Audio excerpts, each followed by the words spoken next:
देख रहे हैं आज तक, आपके साथ मैं हूं चित्रा त्रिपाठी। चीन की चौतरफा मोर्चाबंदी शुरू हो गई है। सरहद से पीएम मोदी ने सख्त संदेश दिया तो चीन बिलबिलाने लगा।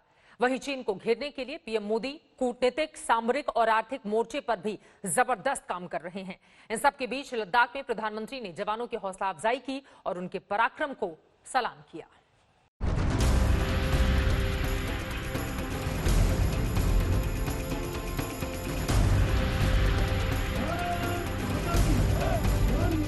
ये गूंज बीजिंग के कानों तक पहुंची तो खलबली मच गई।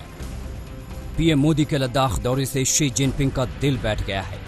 प्रधानमंत्री ने उसकी विस्तारवादी नीति की दुखती रग को दबा दिया।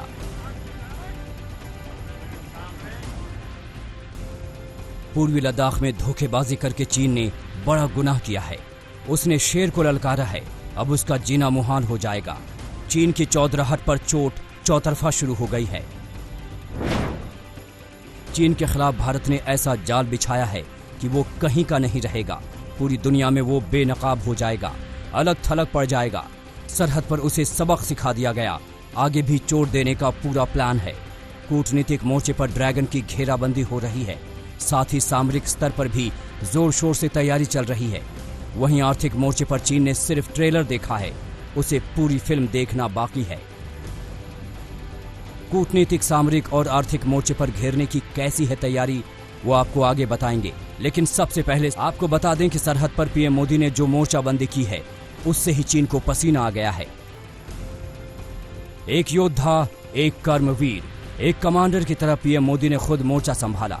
लेह में war memorial hall of fame भी गए, शहीदों को नमन किया, श्रद्धांजलि दी। पीएम के इस दौरे के जरिए भारत ने बता दिया है कि विवाद एक तरफा चीन ने पैदा किया है। ये जमीन कल भी हिंदुस्तान की थी, आज भी है और आगे भी रहेगी। लिहाजा प्रधानमंत्री कहीं भी जा सकते हैं। लद्दाख के अलग अलग इलाकों में जहां भारत और चीन की सेनाएं युद्ध के मोर्चे पर आमने सामने खड़ी हैं, इस मौके पर प्रधानमंत्री मोदी ने सीधे फॉरवर्ड पोस्ट पहुंचकर जवानों का हौसला बढ़ाया और उनमें जोश भर दिया। इसके साथ ही प्रधानमंत्री ने चीन के लिए भी कड़ा संदेश दिया। प्रधानमंत्री ने साफ किया कि चीन के खिलाफ भारत की हर मोर्चे पर तैयारियां माकूल हैं और चीन जिस भाषा को समझता है, उसी भाषा में उसे कड़ा जवाब दिया जाएगा। गलवान घाटी में हिंसक झड़प में घायल जवानों से मिलने लेह के अस्पताल पहुंचे, उनमें नई ताकत भरी। आज जो विश्व की स्थिति है, वहां जब मैसेज जाता है कि भारत के वीर जवान ये पराक्रम दिखाते हैं, ऐसी शक्तियों के सामने दिखाते हैं, तब तो दुनिया भी जानने को बड़ा इच्छुक रहती है कि नौजवान है कौन, उनकी ट्रेनिंग क्या है, उनका त्याग कितना ऊंचा है, इनका कमिटमेंट कितना बढ़िया है। आज पूरा विश्व आपके पराक्रम का एनालिसिस कर रहा है। पीएम मोदी के इस दौरे पर chief of defence staff Bipin Rawat और army chief general Manoj Mukund Naravane भी थे। 11,000 फीट की ऊंचाई पर नीमू में पीएम ने आर्मी, एयरफोर्स और आईटीबीपी के जवानों से भी बात की। साथ ही चीन को साफ संदेश दिया कि भारत अपनी संप्रभुता और अखंडता से कोई समझौता नहीं करेगा। अभिषेक भल्ला के साथ मंजीत सिंह नेगी, आज तक। प्रधानमंत्री ने सेना की हौसला अफजाई कर बीजिंग तक को संदेश पहुंचा दिया, वो भी बिना चीन का नाम लिए। अन्य मोर्चों पर भी तिरंगे की शान बढ़ती जा रही है। आपको दिखाते हैं कैसे भारत की मदद के लिए दुनिया के देशों ने कदम उठाए हैं।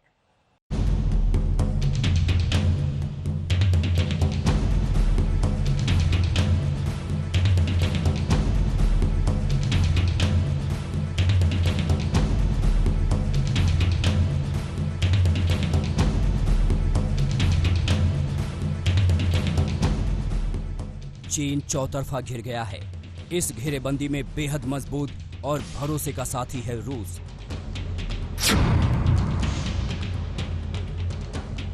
चीन से जारी कड़वाहट के बीच भारत ने रूस से 33 फाइटर जेट खरीदने की मंजूरी दी है।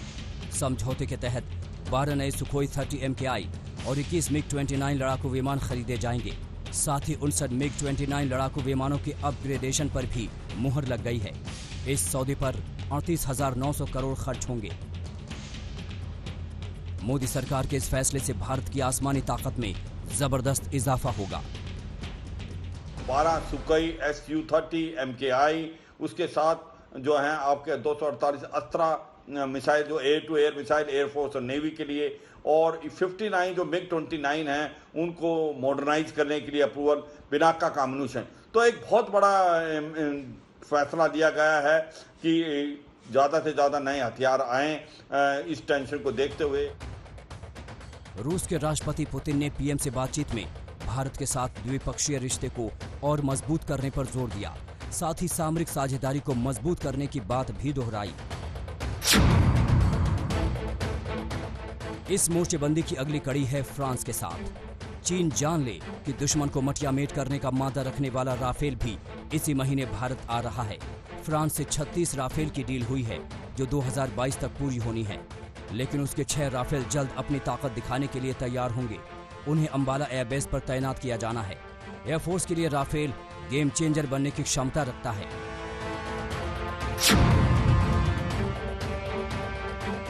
अब आपको बताते हैं कि भारत अमेरिका की दोस्ती कैसे चीन की परेशानी बढ़ाने वाली है।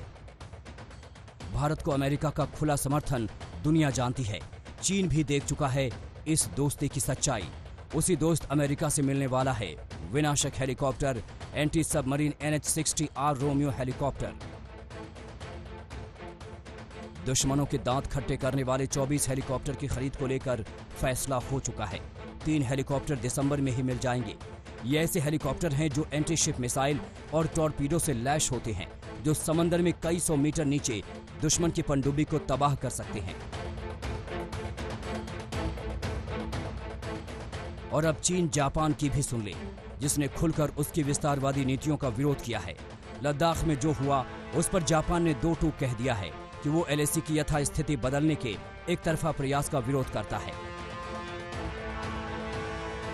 कुल मिलाकर ये कि चीन लगातार फंसता जा रहा है।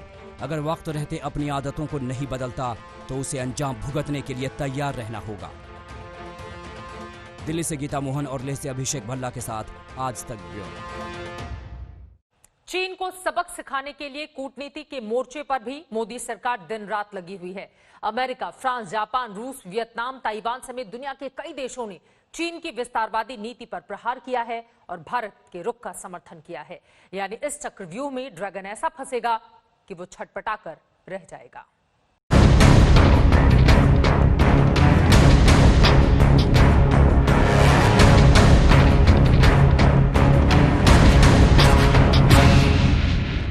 कूटनीति के रास्ते कटेगी चीन की लाइफलाइन, उसकी उखड़ जाएगी सांसें। अंतर्राष्ट्रीय फलक पर अलग थलग पड़ जाएगा ड्रैगन। बुनियाद बुलंद है, अंजाम भुगतने को तैयार हो जाए चीन।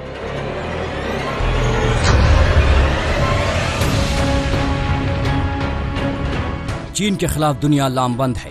भारत ने कूटनीति के जरिए चीन को घेरने का काम तेज कर दिया है। समर्थन चौतरफा मिल रहा है।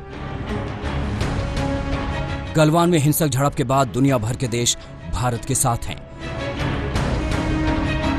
अमेरिका, फ्रांस, रूस, जापान, ऑस्ट्रेलिया, वियतनाम, ताइवान समेत दुनिया के कई मुल्क भारत की नीति को जायज ठहरा रहे हैं, वहीं चीन को कोस रहे हैं।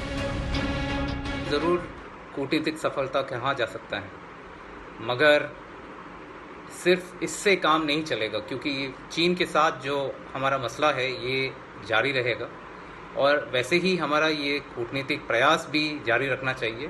हर रोज़ हर वक्त हमें कोशिश करना पड़ेगा, सिर्फ बड़े देशों के साथ ही नहीं मगर छोटे देशों के साथ भी, हमारे जो बगल वाले देशों के साथ भी हमें ये प्रयास जारी रखना चाहिए।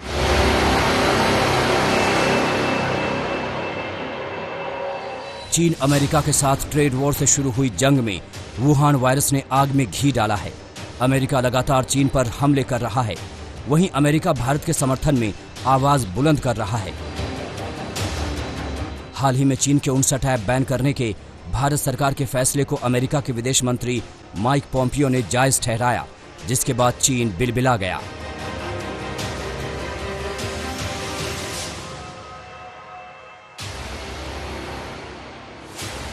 माइक पोम्पियो झूठ फैलाते रहते हैं और लोगों को बरगलाते रहते हैं। भारत चीन के रिश्तों में आई तलखी को देख अमेरिका चीयर लीडर्स की तरह बर्ताव कर रहा है।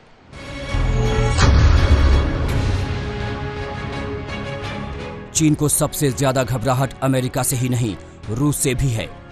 रूस ने तनाव के इस मौके पर भारत को हथियार देने का फैसला किया, जिससे चीन परेशान हो गया। अमेरिका के चलते रूस चीन के साथ मजबूरी में आता है, लेकिन वो चीनियों पर विश्वास नहीं करते।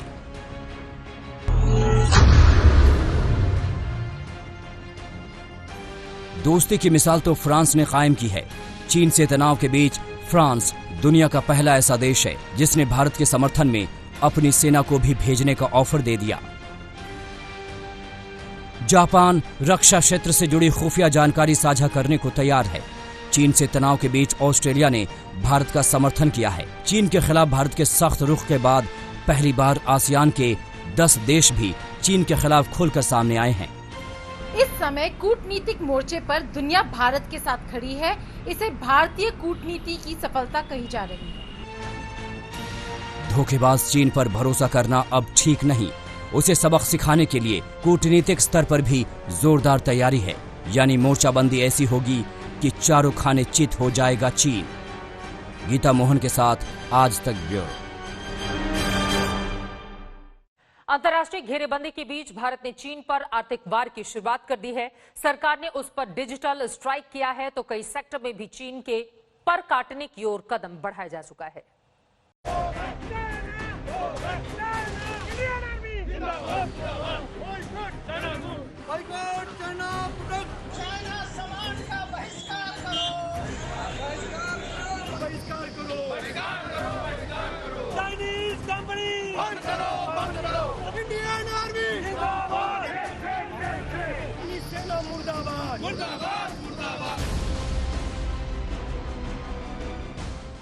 चीन के खिलाफ भारत का एक एक दांव असरदार साबित हो रहा है।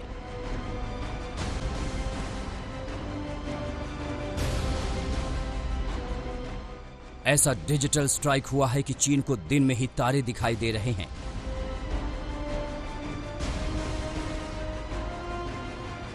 सीमा पर चीन ने घात किया तो जवाब के रूप में भारत ने डिजिटल स्ट्राइक किया। बिना देर किए सरकार ने 59 चीनी ऐप को बैन कर दिया। भारत की जनता के डेटा की सुरक्षा पर कोई हम समझौता नहीं करेंगे। भारत की अखंडता, भारत की संप्रभुता, भारत की सुरक्षा, इस पर हम कोई समझौता नहीं करेंगे। और भारत के लोगों की सुरक्षा के लिए भारत डिजिटल स्ट्राइक करना भी जानता है। यह है भारत का संकल्प और साहस, यह हमें समझना चाहिए। चीन ने सपने में भी नहीं सोचा था कि भारत ऐसा कदम उठाएगा। अब फैसले के बाद चीन दो देशों के बीच समझौतों की दुहाई दे रहा है। उसे अपने कंपनियों की चिंता खाए जा रही है।